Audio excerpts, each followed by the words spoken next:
What's happening, people? Hope you're well, man. Hope you've enjoyed your weekend. It's been a mad one. It's been a good one as far as Arsenal are concerned. I wanted to talk about it today because I was trying to do a stream yesterday, didn't have time. I was way too busy. Mental weekend as ever. And the transfer window is well and truly open, isn't it? And we need to talk about it, people. Make sure you do me a favor. Make sure you smash a like on this. Make sure you subscribe if you haven't done so already. Make sure that you do that, please, people, because it means so much. Getting closer and closer to 11K. So if we can all get there together, that would be amazing. Make sure that you do that. Listen, questions coming in. Keep them coming in. Let us know what you think of the window. Let us know what you think we're still lacking in. Let us know who you think's leaving. We're going to talk a little bit tonight about how serious we are as title challenges going into this coming season. We're going to talk about some outgoings, which I think will probably be happening in the coming days to weeks. And then, of course, we are now on our tour in pre-season, and we're going to speak about some of the incomings that we still believe that we need. So make sure you do that. Make sure you put a Q at the start so I know it's a question. If you want to throw in a super chat, obviously that would be amazing and extremely kind of you. That will go to the front of the queue. Where do we start? Well, I suppose we should start with Rice and Timber, shouldn't we? Let me know what you thought of the comment in the comments about the actual announcement video. I quite liked it, but I kind of felt like it stopped abruptly, and it was a bit like, was that it? I didn't really know why they didn't allow Declan Rice maybe to walk in. He was kind of sat at the back with Aaron Ramsdale. It was a bit bizarre, and then Julian Timber was obviously spoken to as well. They both gave their thoughts and comments on the signing and how they feel they'll be getting on this season and why they've come in as Arsenal players. Two ridiculously good signings. I know people have different opinions on the Kai Havertz one, but I'm not hearing many mixed opinions on Julian Timber and Declan Rice. I think they're two fantastic signings. They're two statement signings, particularly Declan Rice. I think Timber to come in at that age to do what he's done at Ajax so far, to give the inverted role, the right back, the right centre back, and the number 6. I think he's going to be an unbelievably good signing. I really like this kid a lot. And I think on the ball, he looks special, man. He looks really special.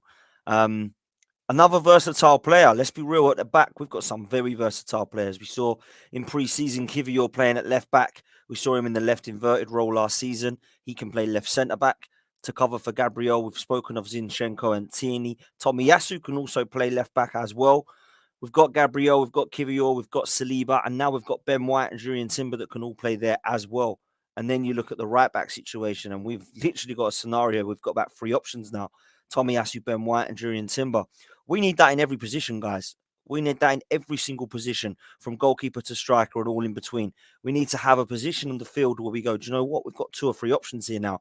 And I still feel that we're short, but wow, what a start it's been. 3 very good signings, 3 big signings, 3 signings that have been very expensive signings. Now, the Kai Havertz one for me, I reserve judgment. I know a lot of people are going over the top about how poor he was in the preseason game, but I'm going to judge him for more than 45 minutes in a shirt before we start to go too over the top. But for me, guys, the Timber and the Rice one, wow, unbelievable. So let me ask you where you think Declan Rice is going to play. I would like to see Declan Rice played in the Granit Xhaka role. That's what I would like to see, because I do believe that he's more than just somebody who sweeps up and anchors the midfield. I think he's someone who can drive forward. And I know that sometimes Thomas Partey has done that, and he's driven forward and he's got legs and he's athletic. But I actually do feel personally like this guy could be playing in the 8 and we go and buy another 6 if Partey goes. For me at the moment, if I'm picking my midfield 3, it's Partey in the 6, Rice in the 8, and then Odegaard obviously keeps his place. That's a fantastic midfield. A really strong midfield, one that can compete with Manchester City, in my opinion. At the moment, we don't know what's happening with other incomings. We don't know what's happening with outgoings. We don't know if Kai Havertz is being spoken about playing in that Granit Xhaka role, or if he is going to be given a different role. I think he will probably be played in the Granit Xhaka position. And I said on AFTV the other day, I don't think he's absolutely guaranteed to start, Kai Havertz. And I don't mind that. I don't mind if he's not. Some people say, but he's 65 million. Of course he's going to start. I don't know that we have a starting 11 in certain positions right now. I think there's definitely games where I can see Kai Havertz playing, and there's definitely games I don't see him playing. I think this coming season, you might see the likes of, let's say, Smith Rowe, Trossard, Kieran Tierney, Tomiyasu, Jurian Timber, Ben White, all rotating a little bit more. And I don't think there's a bad thing about that. Because let's be real, Pep Guardiola does that, doesn't he? How many games last season did you see John Stones and Akanji swapping round? How many times did he think, wow, he's picking Gundogan today instead of Bernardo Silva? Or, oh, Mahrez has got ahead of Foden this week. They've been rotating. There's only really Haaland, De Bruyne, and Rodri, and of course Edison in goal, that I would say were absolute guaranteed starters. And I think that Arsenal are going to be like that. I think you're going to see guaranteed starters for sure. But I don't mind so much if there isn't going to be the guaranteed starters, and you're going to have a little bit more of a mix and a bit more of a rotation. There's 4 competitions. I want to go for them all. I'm not saying we're going to win them all, but I certainly think we should be getting in the deep stages of them all. I think we should be going into a title race. I think we should be going to the deep stages of the domestic cups. I do think we'll be trying to get to at least the semi-finals of the Champions League, depending on how the draw goes and who we obviously come up against. So I think this Declan Rice signing is not only an impactful signing, it's not one that I look at and go, wow, because of how quality he is. I actually think it's more than that. I think it makes everybody look at Arsenal and go, they're not mucking around this season. I think it allows everybody to look around at what their own teams are doing and go, yeah, Arsenal are looking good, man. They ain't mucking around. They've got 3 in already. They're going for it. I also think there's an opportunity to be said about his leadership qualities and the stuff off the pitch. I think is so important for Declan Rice. I think there's going to be quite a lot, to be fair, from Declan Rice we see leadership-wise. I think he's definitely someone who will have the captain's armband on a number of occasions. And I do think as well, there's an opportunity for us to actually really get to know what Declan Rice is about. I really liked what I saw from Declan Rice at West Ham off the pitch as well as on it. I thought he really come across well in interviews. He's definitely one that you looked up at as a leader. He's definitely a fan's favourite. And I don't know what my thoughts are about West Ham fans, really. And the only really ones we know on this channel is Lawless, and I know Nicky, and I know some of the others from West Ham Fan TV. But there's quite a lot of West Ham fans that have taken this really badly. Like they really wanted him to go Man City. They didn't want him to come Arsenal. And I don't really get that. I never really saw them as rivals. I always thought West Ham were quite a team that were never really giving us any grief. They used to take the mick out of Tottenham, and that was quite funny. But this Declan Rice thing has really got their backs up. I don't know what it is. And I always speak to West Ham fans and say, what is it then? Why are you so mad? And they're like, we just hate your fans. And I'm like, but yeah, all of our fan bases have got crazy sections. We've got unbelievable sections in our fan base that hate opinions that are against what we are doing right. Somebody might have an opinion that Mikel Arteta is the best manager they've ever seen. Some might believe that Mikel Arteta still needs to prove himself a lot. I don't think you should hate opinions that don't agree with yours or don't align with yours. I think this is what it's about. This is about having out there wild takes to try and allow you to make your brain think differently about how you perhaps you're perceiving the sport or perhaps looking at football. Perhaps sometimes there's opinions that you think are wild, but they've made you look at something differently. There's a couple of people on our channel, AFTV, other channels that I look at and I go, what are they saying? But I don't ever slag them off or slate them. And I find it very bizarre that we've got a world that now somebody has a mad take and it takes weeks and weeks of arguing about something. Like, let's just explain what we both think and then get on with something else. That's the way I am. Very bizarre. But listen, 2 unbelievably good signings. 2 signings I look at now and think, yeah, that puts us in a title challenge. For me, we should be in a title challenge. And I think we will with signings like that. I don't think we're done, guys. I really don't. A lot of people are saying that's 200 odd million already. That's it. Arsenal will get rid of a few and they might go in for one more, but it'll be like a Brazilian and that'll be it. I disagree, man. I disagree. And we're going to talk a little bit about why I believe that. Obviously, outgoings. We've seen today, haven't we, that there's been some individuals that have been left out of the tour. Pepe, Cedric, Lokonga, they're 3 of them. Apparently, Partey and Smith Rowe are going to be joining later.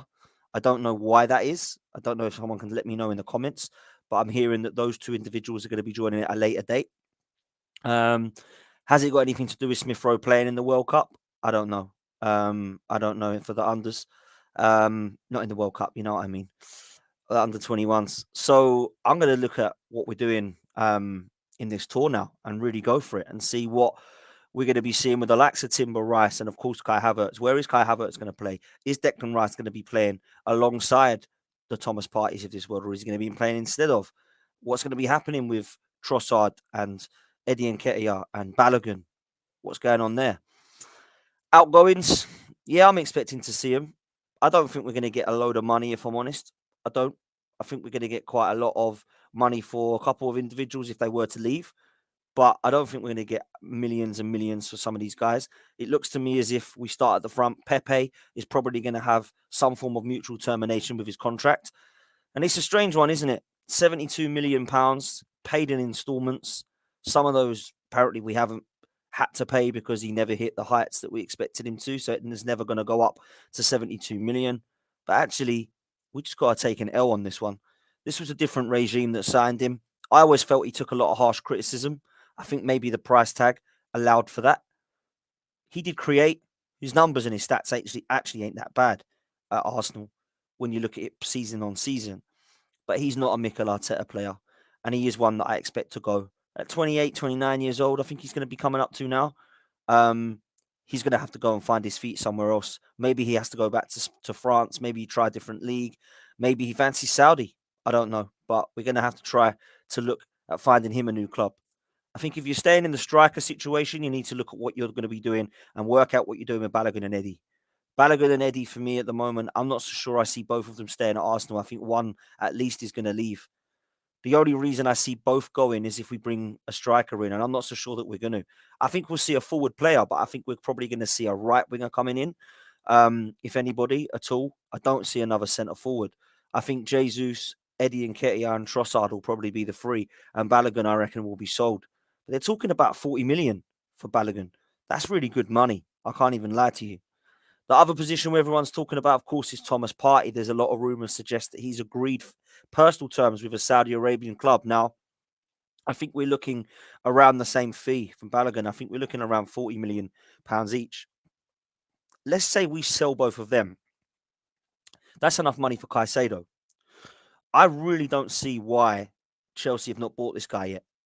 I don't know if it's because Brighton are asking for too much, but then I'd think it would be silly because Chelsea, we know, overpay. I don't know if it's because he's already agreed terms with another club or he's interested in hearing from another club. I just think it's bizarre that he's still a Brighton player. Now, we heard, didn't we, that he was probably looking to be favourites to go to Arsenal when obviously in January it didn't happen. We were told come back in the summer. Brighton, apparently, as Boss just said in the chat, are looking around 100 million now. This 100 million mark is being touted for every player now. No matter what they are, if they're an age of around 19 to 23, boom, 100 million, please. It's a crazy market, but is it fair to say that that would still be a good signing? I still think it would be. 100 million is a lot of money, but if it gets you your plan A target and it gets you somebody who's versatile to play in a number of positions, somebody with a ceiling that's incredibly high, 21 years old, a position that a lot of clubs need. Liverpool, United, Chelsea, Arsenal, all need players if his quality, but also in the position that he plays. There's not really many teams around the Premier League in the top six that don't need the Caicedo position or role covered. I think he'd be a phenomenal signing for Arsenal. And I do think that even if we keep Thomas Partey, I would still want him. I think he's a top talent. And if you had Rice and Caicedo in your midfield for the next, say 8 years or so, wow, that is one hell of a partnership that you've got there. I really believe that would be a phenomenal signing. So I'm not going to rule it out yet. I think it could be potentially more favourites to go to Chelsea because they literally need him more. I think Arsenal need him, but they're desperate for midfielders. They haven't got any. They've sold them all, Chelsea. Sold 11 players, I think, already. It might even be more than that. So it's mad for me to see that. Then I look at what else could be happening in terms of incomings. I'm going to say it now. If we keep everybody here at the club, I think we'll get 2 more players in. If we sell some, I think we'll probably get more than that. Maybe we'll get 3. There's talks and rumours of Bitello, £10 million, Brazilian, Gremio, 23 years old. I don't know enough about him. Apparently, he plays in all the midfield positions, centrally and wide. So he's a little bit of a Mason Mount. He can play wide or in the middle. I don't really know too much about him. He's not a player I've watched. I don't watch Brazilian football. Is he going to be a Marquinhos or a Wellington Silva, or is he going to be a Martinelli? Well, let's see if we get him first. £10 million isn't a lot of money, but it isn't going to be a signing that gets us closer to Manchester City from what I can see. He's not a player that you think, wow, that's a type Declan Rice type player. So let's see what happens there. But I do think a right-sided forward or winger is probably going to come in at Arsenal. There's rumours today that Moussa Diaby is going to be on the move. Now, we've got a good relationship with Bayern Leverkusen after just selling him to, selling Granit Xhaka to them. I know Jabi Alonso and Mikel Arteta are very close. And there's a lot of rumours that Aston Villa and a Saudi Arabian club are interested in signing Moussa Diaby. Now, £50 million is apparently what they're after. That is actually cheaper than I expected. I really thought they were going to go for nearer to 70. So for me, this is going to be a really good opportunity for Arsenal to get themselves involved if they do want that type of player. Now, I've spoken to a few Gooners and they don't know much about him. I really like this player. I think he'd be fantastic competition for Bukayo Saka. And he's probably going to be cheaper than Michael Elise, who we were linked with from Palace the other day. Now, as everybody knows, it went viral on my channel here. D, our Palace fan, was saying we wouldn't sell Elise for 70 million. Now, wow, that's a lot of money. I like him. I think he's a top talent. And I think if you used to offer me him, I'm definitely saying yes. But surely 45, 50 million is about right for him. But again, Palace are going to want more because Palace are seeing Anthony going for 100 million. They're seeing players now going for crazy money. They're going to want that money. So fair play. You know, we laughed at it before, but actually, do you know what? If that's what Palace demand. That's what they're going to have to pay. So that position is one that I'm looking at. Don't go anywhere on that one yet. Before I come to your questions, I just want to talk a little bit about what I'm expecting on the tour. A lot of people say it's only friendlies, it doesn't really matter. For me, actually, it's really important. I think we underestimate sometimes how important it is. The pre-season that we had during the year season just gone, it looked different. There was something about it that I looked at and thought, wow, Jesus is killing it. Saliba looks mustard.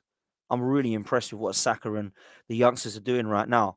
And it just continued to go through that from the start of the season. I remember Lee Judges saying to me, mate, wait until you see us at Palace away. Put your eyes on Saliba, put your eyes on Gabriel Jesus. Look at what Zinchenko brings. And I was thinking, all right, calm down, Lee.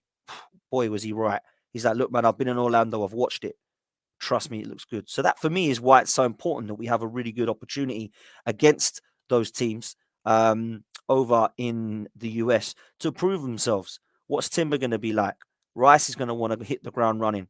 Zinchenko and Gabriel Jesus, they ain't lying down anywhere. You've got Gabriel and Saliba that are going to be back to their partnership. How fit is Saka going to be looking? Is Balogun going to be given a chance to impress? Is there going to be an opportunity for a couple of signings that are going to be shown and showed off? What's Kai Havertz going to look like? It's a lot of interesting things. So I don't sleep on this. Oh, doesn't matter about the result. Go and get fit. Go and get a run out. Results actually matter. Performances individually matter. Team, it matters. For me, I'm not going to be looking to go and beat everyone 7-0, but I'm going to be looking at performances and results and thinking, do you know what? Winning, it cures everything. It brings momentum. And I think we should be going and beating the MLS All-Stars. I think we should be going and beating United. We should be going and beating Barcelona. That's what I'm going to be looking at. And then when it's the Emirates Cup and we've got Monaco, I want to be going and seeing us win that. So that then when we get into the Community Shield game at the Wembley, we're ready. And we're like, look, we're off the back of 4 wins here. What are you going to do, City? Just quickly on Man City. I still have them down as favourites, of course. They've just done a treble. What are they going to be like next season without a couple of players? Mahrez looks like he's going to Saudi Arabia. Bernardo Silva looks like he might be going either to Saudi Arabia or PSG. Gundogan gone, but he's been replaced with Mateo Kovacic. Obviously, you've got centre-backs now with Gvardiol and Diaz, probably the 2 best centre-halves in the world at the moment, and they're now at Manchester City. But is it going to be a Liverpool situation where Liverpool get a bit cocky and go, look, they've lost Sterling, they've lost Zinchenko, they've lost Gabriel Jesus. This is the time. I'm not going to be doing that, even though they've lost players, because I know what Pep Guardiola does. I know what he's about. They're going to replace, and they're going to be strong. So let's see where we go there. Let's take a look at some of your questions. Make sure you get them in, people. I want to make sure that we get through as many as possible. Make sure that you hit the super chats as people are. They're going to go to the front of the queue straight away. And make sure you put a capital Q at the start of a question so I know exactly what you are asking. This one comes in from Lucas, the super chat. Big up, man. He says, your genuine thoughts on Onana to United, Dan? I think he's a very good goalkeeper. I think he's a modern day goalkeeper that knows how to distribute, use his feet, play out from the back. And he's a good shot stopper as well. I think he's had a really good couple of seasons. Had some problems, didn't he? With wasn't it the drug stuff that he had some problems with when he was at Ajax? Ten Hag knows him really well.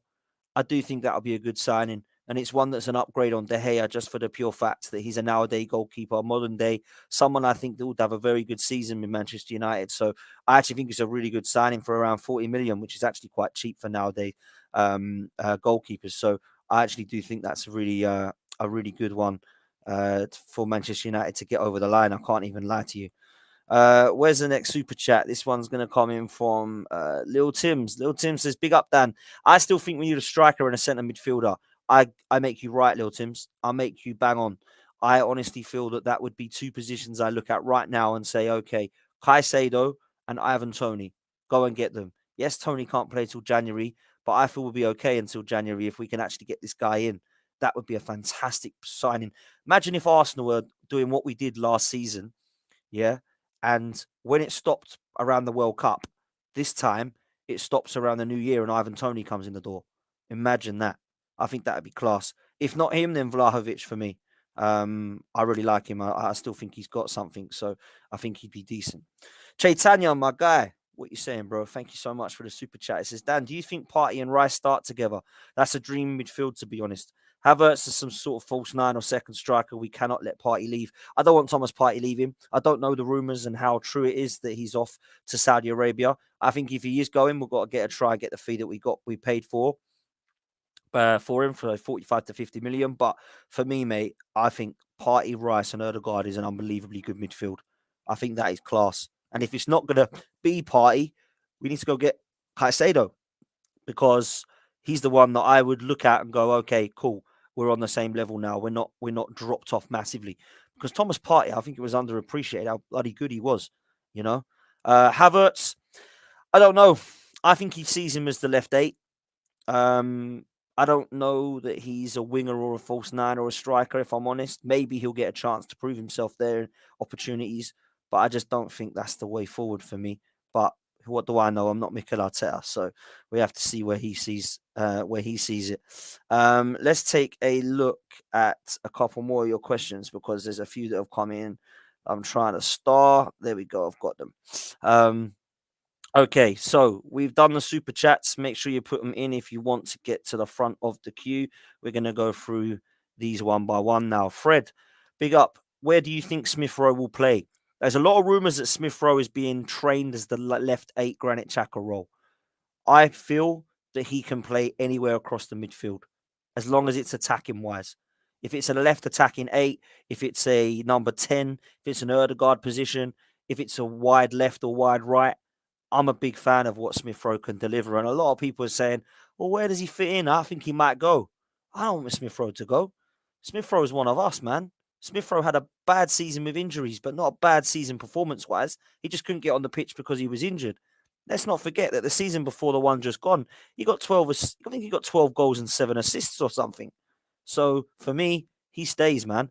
And I think he's going to get an opportunity for sure because we've got 4 competitions and a Champions League we're back in. So Smith Rowe stays for me. Jashar, big up yourself.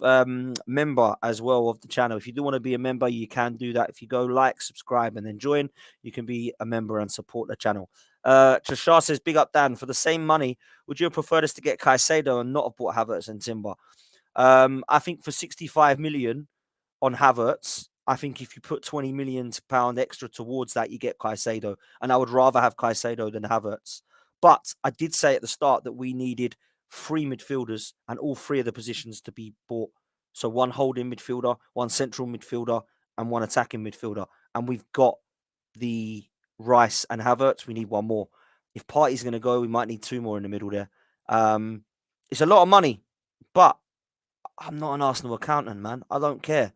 If we actually get to a stage where we're appreciating what we've bought so far, and what we've spent so far, I think we're in a good place, man. I really do.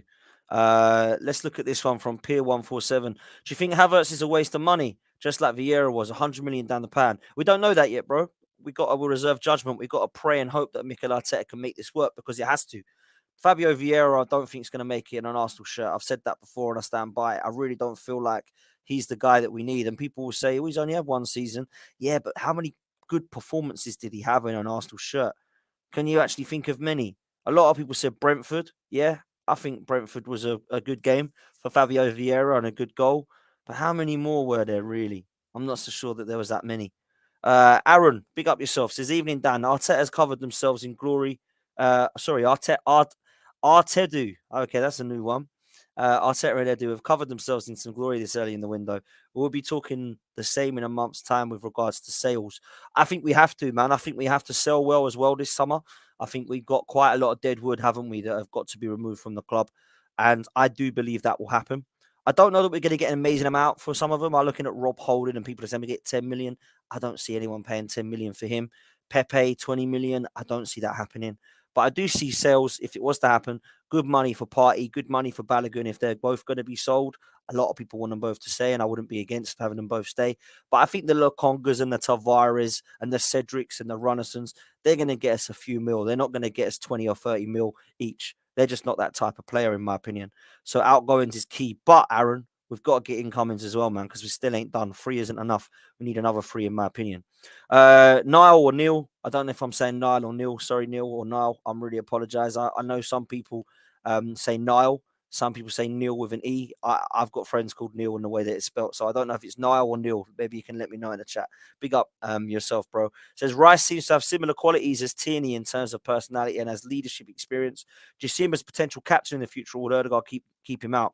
Odegaard will remain the Arsenal captain, I've no doubt. I don't think that Mikel Arteta sees him as a player to replace, but there's certainly opportunities for Declan Rice to wear that armband. If Odegaard isn't playing, if Odegaard is injured, if he's suspended, if he's not around, Declan Rice is the guy that I think. I look at Kieran Tierney as an example of that as well, but I do think that Declan Rice, having worn the armband for West Ham, will probably be a favourite heir to him now. So I think that's, again, a really good signing for those purposes. And I think with Declan Rice, what we've seen already is leadership qualities on the pitch.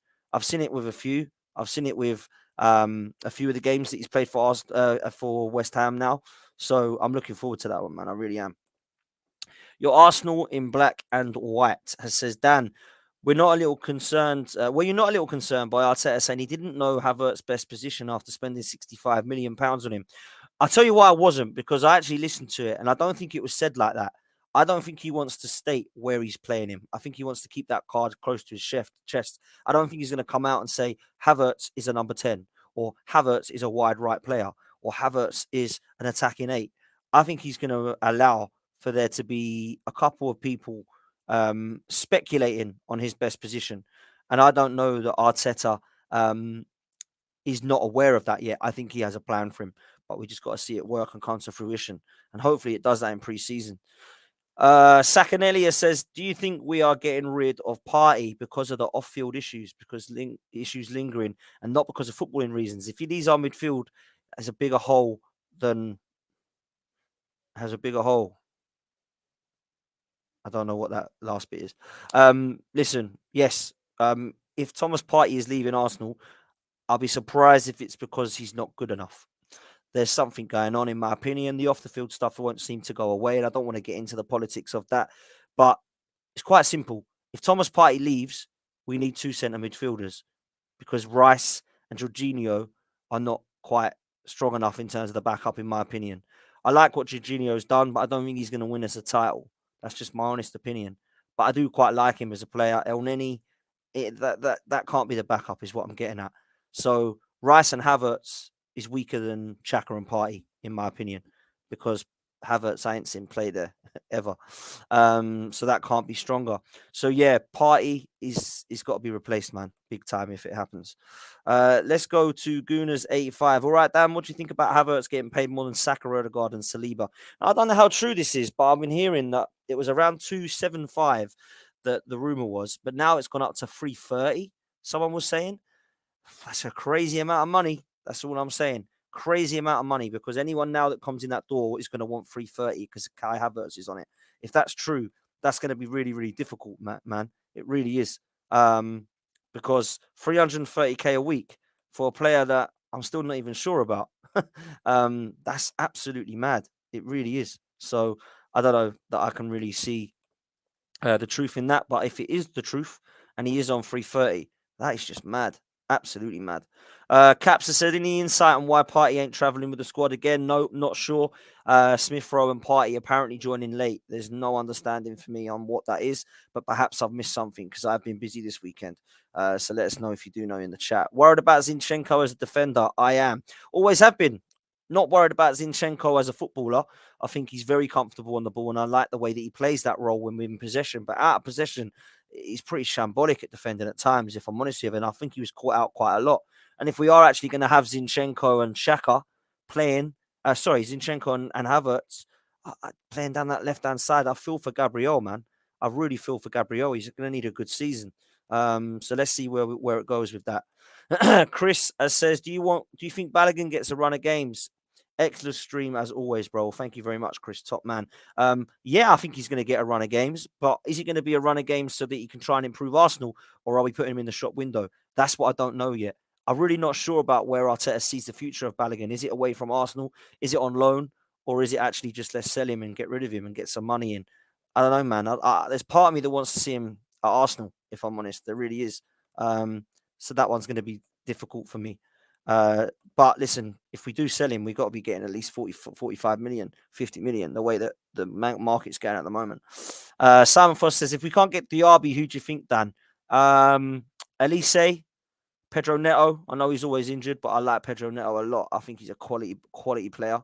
So those for sure would be two that I'd be looking at, Premier League proven players. That's what I'd be looking at, Simon. This one's coming from UBD. Says, don't you think the Timber sign is made for the DM role, a position he does play? Yes, I think Timber can play there. A lot of people are saying Ben White can play there. I haven't seen that yet. But let's be real. We're not buying Timber and White to utilize that DM role. We need to be going and getting a replacement for Partey if he's going. This one comes in from Guna Legend. Any idea why Nwaneri didn't travel to the US? No idea, mate. Very impressed with him, if I'm honest. I saw him when he come on as a 15-year-old. Saw him in the friendly we had against Juventus at the Emirates, and he was one of the shining lights. And the other day he come on, and let's be real, probably showed more than what Havertz and Vieira has done already in an Arsenal shirt. He's shown more positive glimpses for me. Very bright future for this kid, one to watch for sure. I don't want to start hyping up kids too much, but yeah, I'm a big fan of what I'm seeing. I can't lie. I think it's a really a one to watch for sure, man. This one comes in from Alex Qatari. Alex says, thoughts on Partey's potential move away. Do we think we might get both Lavia and Caicedo? With Brighton wanting Patino, we may need a buyback clause, including Balogun if he goes to Inter Milan. Well, certainly buyback clause are needed for those two players because they're apparently two of our brightest youth sparks. So when you've got a youth prospect like Balogun and Patino, although you might not think they're going to play and become a Thierry Henry and a Vieira on your side, you've got to give a buyback clause now. We've got to be more clever like this. When it comes to both Lavia and Caicedo, yes and yes. If Partey goes, get them both. Lavia, Caicedo, and Rice is good enough because Jorginho and El Nenis can stay in and around there and be the backups if they really want to. But for me, Lavia, Caicedo, and Rice, wow, that is a very, very good midfield. So yeah, you're right there, bro. This one comes in from Pier147. Oh no, this isn't a question, but it's a statement. And fair play to you, bro. My 8-year-old son has a more solid build than Fabio Vieira. It's weird because I always say that he's lightweight, and people says, "Oh, but Messi's lightweight." Okay, he's weak then. There's still there's a difference between being lightweight and weak, and he's weak. Every time I see him on the ball, he just gets pushed off. He's on the floor. It's mad. This one comes in from Cap. Says, do you think now we've signed Timber to invert, Tierney will get more games? I hope Kieran Tierney gets more games as a left back because that's what I see Kieran Tierney is. I do think Zinchenko's ahead of him still because Arteta's plans are that Zinchenko plays that role. But there's nothing wrong with bringing in Kieran Tierney if you're away to Wolves or Brentford or Brighton away. Or if you've got a game where you think, they've got Pedro Neto, they've got Mitoma, they've got Elise, I need a defender here. And that's why I think we should be seeing those individual performances in those games. I think Kieran Tierney comes in, man, for me. He's the one that I'm looking at. Let's take these next ones. Lee, how you doing, Lee? Hope you're well, bruv. Says, Dan, just trust the never-ending youth project process. It's never going to bang, despite spending 700 million. Shut up and back in, fuck's sake. You're so toxic. Love you, bro. Love you, bro. Listen, it's an interesting point because Northside was on, everybody commenting on it.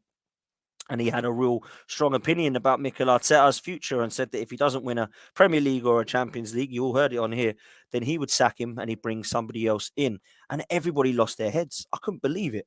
I was like, wow, Northside, what have you done to people? They're obsessed with you, bro. And of course, Lee has had very strong opinions about why he just doesn't see that this process is going to work. And it's fine to be like that, guys. It is okay to have an opinion in football that is sometimes not the same as yours. I just don't understand why everyone has to lose their heads if it's something that you see as toxic when all it is just a football opinion. A lot of people are the other way around as well. And they think that those that are backing Arteta and Edu, regardless, even if they don't win stuff, are seen as toxic as well. It's just a very, very bizarre world that we live in.